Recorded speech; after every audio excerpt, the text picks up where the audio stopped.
When Emma's phone lit up with a text from Blake Montgomery, the same Blake Montgomery whose net worth exceeded 8 figures, she nearly dropped it into her morning coffee.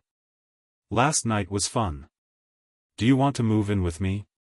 The message glowed on her screen, a digital ghost of words spoken carelessly between champagne flutes and laughter at the charity gala. She had assumed he was joking, a playful quip from a man who had everything and expected the same in return. Now, staring at those words in the harsh morning light of her cramped apartment, with the eviction notice still taped to her refrigerator, Emma felt her heart race with both hope and terror. She had exactly 72 hours before she would lose her home, her stability, and possibly her dignity. The medical bills from her mother's cancer treatments had drained her savings, and her freelance graphic design work had dried up during the economic downturn. Blake didn't know any of this. How could he? Their worlds had only collided because she'd been hired to design the program for his foundation's annual gala. They'd talked for hours, and something had sparked between them, but surely not enough for such an offer. What did he really want from her? And why did the thought of accepting both thrill and terrify her to her core? Emma's fingers hovered over her phone. She should decline politely. She barely knew him. Yet something about Blake's genuine smile and the way he'd listened, truly listened, when she spoke about her passion for art had touched something in her. With a deep breath, she typed, "Is your offer still good?" and hit send before she could change her mind. The 3 dots appeared immediately, then disappeared. Minutes stretched into an hour with no response. Had she misunderstood? Was it all an elaborate joke at her expense? Emma threw herself into packing her meager belongings, tears stinging her eyes as she wrapped each framed photo of her mother in newspaper. When her phone finally chimed, she nearly tripped over a box to reach it. Cars outside. Pack what matters. The rest we can replace. 2 weeks later, Emma stood in the massive kitchen of Blake's penthouse, still feeling like an imposter in someone else's life. The marble countertops gleamed under recessed lighting, and floor-to-ceiling windows framed the city skyline like a living painting. She'd been sleeping in one of the guest rooms, while Blake maintained a respectful distance, never pressuring her for anything beyond friendship. "You haven't told me why," Emma said one evening as they shared takeout on the balcony. "Why invite a stranger to live with you?" Blake set down his chopsticks, his expression suddenly serious. "My wife died 3 years ago. Cancer." He looked away, toward the glittering city lights. "That night at the gala was the first time I'd laughed, really laughed, since then. You made me remember what it felt like to be alive." Emma's heart constricted. "I'm so sorry. My mother." "I know," he interrupted gently. "I did my research after we met. Your mother's medical bills, your eviction notice. I wanted to help, but I didn't want to offend you with charity." The revelation hit Emma like a physical blow. He'd known all along about her desperate situation. Was this all just pity then? She stood abruptly, napkin falling to the floor. So this was what? A rescue mission for the poor, struggling artist? Some kind of savior complex to make yourself feel better? Without waiting for his response, she fled to her room, locking the door behind her. Through the wall, she heard the soft thud of his fist hitting the table, followed by silence. Morning found Emma with puffy eyes and a resolution to leave. She packed her bag quietly, but when she emerged from her room, Blake was waiting in the hallway, looking as though he hadn't slept either. "Before you go," he said, voice rough with emotion, "there's something you should see."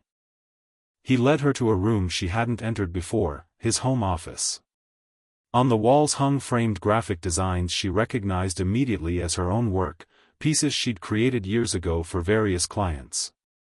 "I've been following your career for 3 years, Blake admitted, hands in his pockets. "Your work was used for a cancer research fundraiser I attended right after my wife died.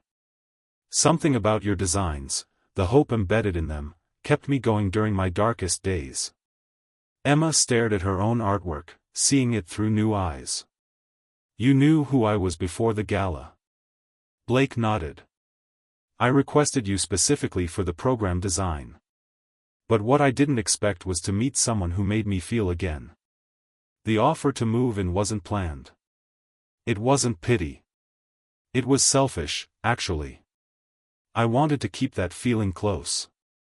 Emma's bag slipped from her shoulder to the floor. The wall she'd built around her heart since her mother's death began to crumble.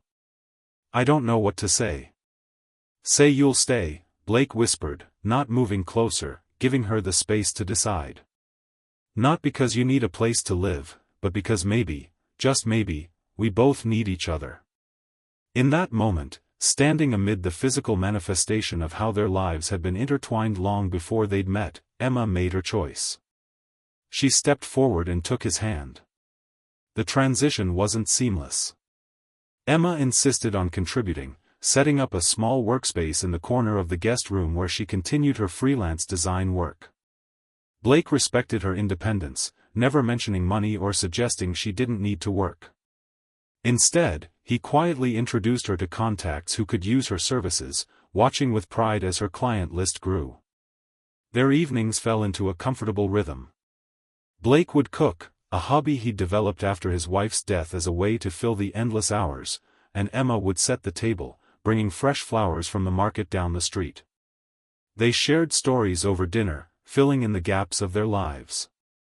Emma learned about Blake's humble beginnings, how he'd built his tech company from a dorm room idea to an industry giant, and how he'd met his late wife, Sarah, at a coffee shop where they'd both reached for the same blueberry muffin.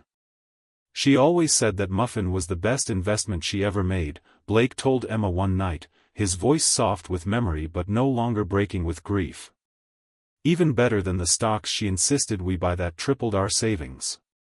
Emma shared too, about growing up with a single mother who worked 3 jobs to put Emma through art school, about the devastating diagnosis that came just as Emma's career was beginning to take off, and about the promise she'd made to her mother in those final days. I promised her I'd never stop creating, Emma said, tracing the rim of her wine glass. Even when I was packing up my apartment, I kept thinking about new designs. Is that strange? Blake shook his head. It's how you honor her. 3 months into their arrangement, Emma received an email that changed everything. A major tech company wanted to commission her for their rebranding, a contract that would secure her financial independence for years. She burst into Blake's home office without knocking, waving her phone. Blake. I got the Horizon Tech contract. He looked up from his computer, glasses perched on his nose, and his face broke into a genuine smile. Emma, that's incredible. He stood to embrace her, and in her excitement, she threw her arms around his neck, pressing her body against his. The air between them shifted. For the first time, neither pulled away. Blake's hand settled at her waist, and Emma became acutely aware of his heartbeat against her chest, the warmth of his breath on her cheek. Their eyes met, and the question hung between them. Emma, he whispered, her name a question and a prayer. She answered by closing the distance, her lips finding his in a kiss that felt like coming home and embarking on an adventure all at once. When they finally broke apart, both breathless, Blake rested his forehead against hers. I've wanted to do that since the gala, he confessed. Emma smiled. What took you so long? Their relationship deepened, but not without challenges. Blake's wealth created an imbalance that Emma struggled with, despite his insistence that it didn't matter. When he surprised her with a state-of-the-art design studio in what had been a spare bedroom, she bristled. I can't accept this, she said, even as her fingers itched to try the new equipment. Why not? Blake asked, genuinely confused. Because I need to stand on my own. I can't be the charity case girlfriend who lives off her rich boyfriend. Blake's expression hardened. Is that what you think this is? Charity? What else would you call it? Emma shot back, gesturing around the penthouse. I live in your home, eat food you pay for. Our home, Blake interrupted. And I thought we were building something together. I thought we were partners. The word hung between them. Partners. Not benefactor and recipient, not savior and saved, but equals in a shared journey. I've never had a partner before, Emma admitted quietly. I've always been on my own. Blake took her hands. Me too. Even with Sarah, we loved each other deeply, but we lived separate lives in many ways. I don't want that again. I want to build something together, Emma. Something neither of us could create alone. That night, Emma moved from the guest room to Blake's bedroom, crossing a threshold that symbolized more than physical intimacy. She was choosing trust, choosing to believe that their connection transcended the circumstances that had brought them together. 6 months into their relationship, the past came knocking in the form of Blake's former sister-in-law, Vanessa. Emma returned from a client meeting to find a striking woman sitting in their living room, her resemblance to the photos Emma had seen of Sarah unmistakable. "So you're the reason Blake stopped returning my calls," Vanessa said by way of greeting, her tone sharp but her eyes assessing. Emma set down her portfolio. "I'm Emma. You must be Vanessa." Blake emerged from the kitchen, tension evident in the set of his shoulders. Vanessa dropped by unannounced, he explained, the tightness in his voice telling Emma there was history here she didn't know. "Someone had to check if you were still alive," Vanessa replied. "You missed the foundation meeting last month." "I sent my proxy," Blake countered. "Sarah's foundation needs more than your money, Blake. It needs you." Emma felt the weight of the dead woman's legacy pressing down on them.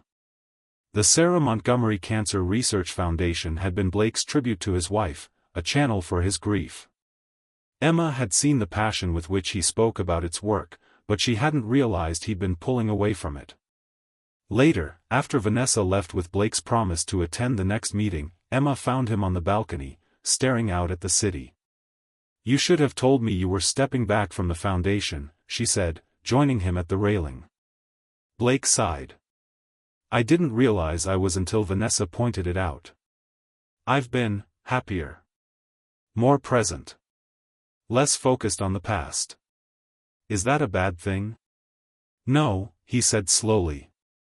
"But I feel guilty. Like I'm betraying Sarah by moving forward." Emma took his hand. "What would Sarah want for you?" The question hung in the air, honest and unavoidable. Blake closed his eyes, and when he opened them, they were clear. "She would want me to live," he said simply.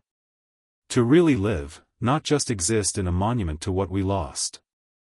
That night, they talked for hours about the foundation, about Sarah's legacy, and about how to honor the past while embracing the future.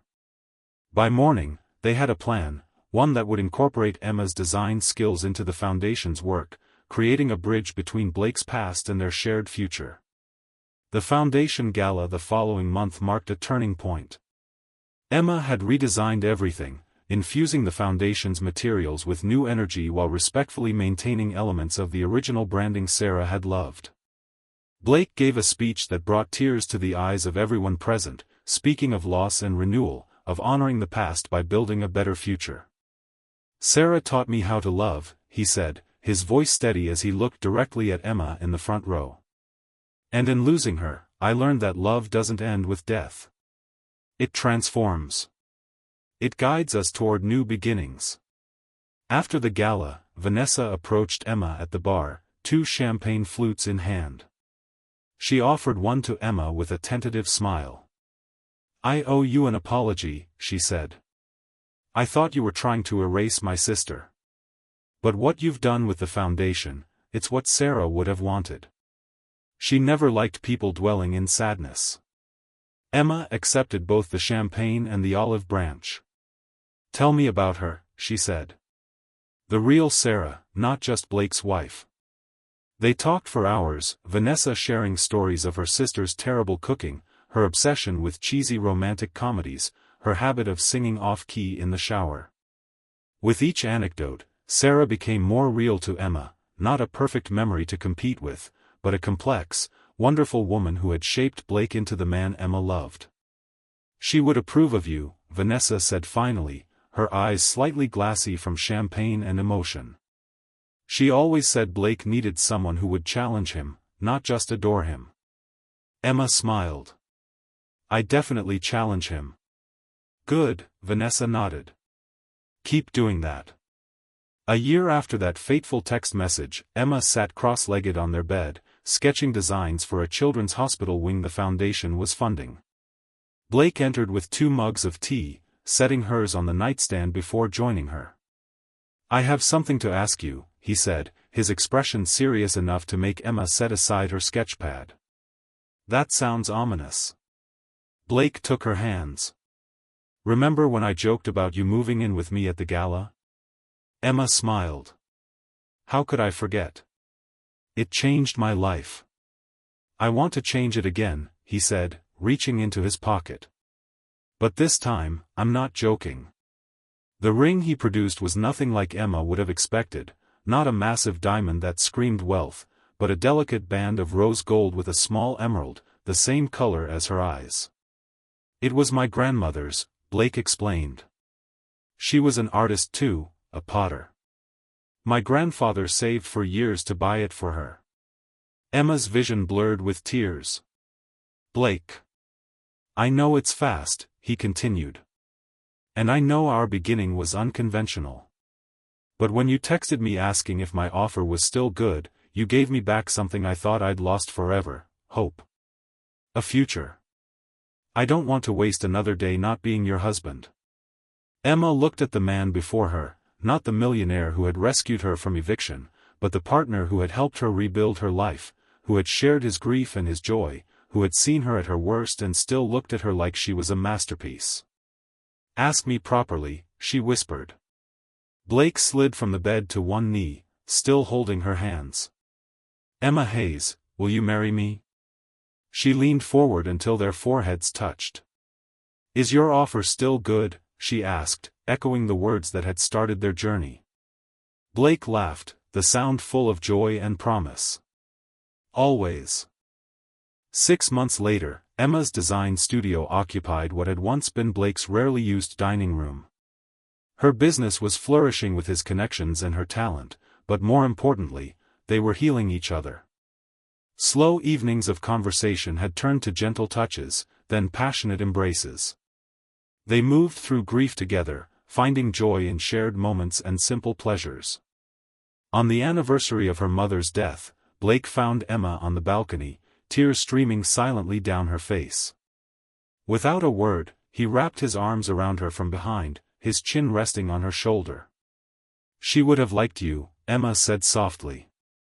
I wish I could have met her, Blake replied. To thank her for raising someone who saved me. Emma turned in his arms. We saved each other.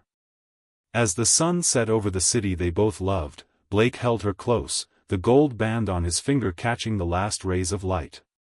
I never thought I'd find this again, he murmured into her hair. A home that isn't just a place, but a person.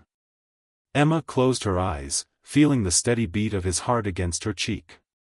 From the depths of loss, they had built something beautiful, a love story that began with a joke and a desperate reply, but had grown into something real and lasting. Their story wasn't perfect, both still carried scars from their past losses, but they had found something rare and precious, a second chance at love, built on understanding, respect, and the courage to say yes to possibility, even when it seemed impossible. Life's most beautiful journeys often begin with a single step into the unknown. Sometimes, the most meaningful connections come from the most unexpected places, reminding us that hope can find us even in our darkest moments. All we need is the courage to open the door when opportunity knocks. If this story touched your heart or reminded you of love's transformative power, please hit like and subscribe for more stories that celebrate second chances and unexpected joy. Your support helps us continue sharing these moments that remind us all that even in our most vulnerable hours, connection and hope can find us when we least expect it.